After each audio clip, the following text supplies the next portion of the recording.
KIK now has a live stream function.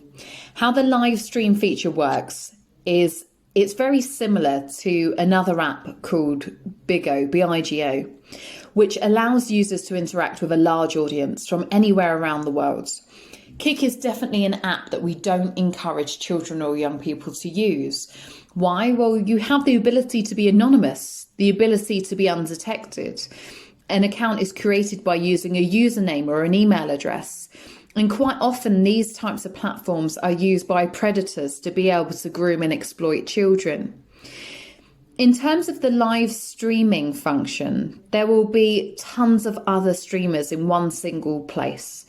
KIK talks about having to compete with other users to get more views on a stream to become more popular, to be able to win the hearts of viewers, to gain hearts, gifts and diamonds.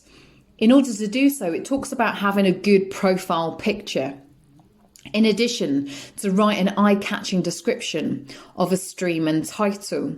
So you can imagine the types of things that users are doing to generate popularity. It talks about increasing the status from being a newbie to being on the leaderboards. And when you reach the leaderboards, then of course you get more viewers, which talks about being even more popular, earning money, and potentially becoming famous on KIK live streams. There is so much pressure for children and young people today, surrounding popularity, surrounding fans, surrounding the potential to have a career or earning money.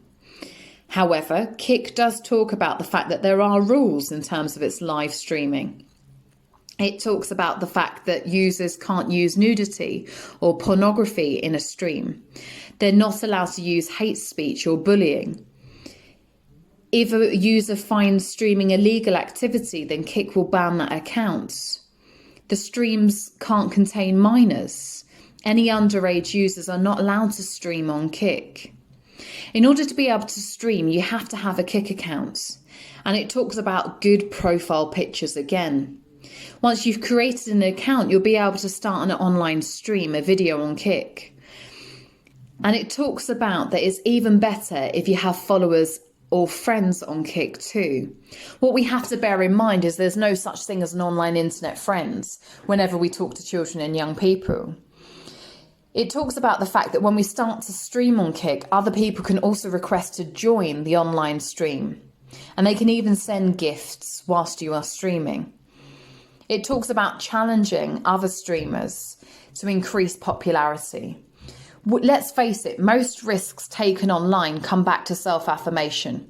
We all want to feel liked and valued, even us as adults. So there's no wonder that children and young people choose to engage in some of these new features.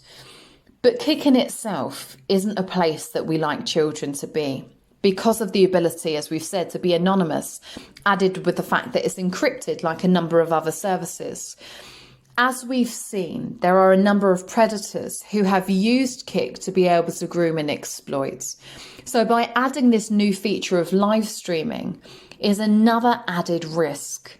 There are, of course, private and public groups whereby chats can take place as well. But what you'll also see is pop-ups and adverts to do with online dating as well. Online dating for adults, but yet we have chat forums within the app that are definitely marketed at children, talking about things like FIFA and Pokemon, which are definitely things that children and young people are interested in today. It's a very confusing space to be for a child or a young person. So we have to really think about all of those risks and ask ourselves, is it a space that we would want children to be in? And I can quite certainly say the answer from my perspective in the world of what I do is no. But we need to educate in an age-appropriate way to be able to develop digital resilience. Children being able to recognise when they are at risk online, knowing how to recover when things go wrong, and really importantly, knowing who to talk to, whether that's a service online or if it's a trusted adult in the real world. We need to be there to be able to listen, because sometimes we may be the voice of children or young people today. In order to find out any more information to do with other tips to keeping safe online, then please visit our website, Kids Online World.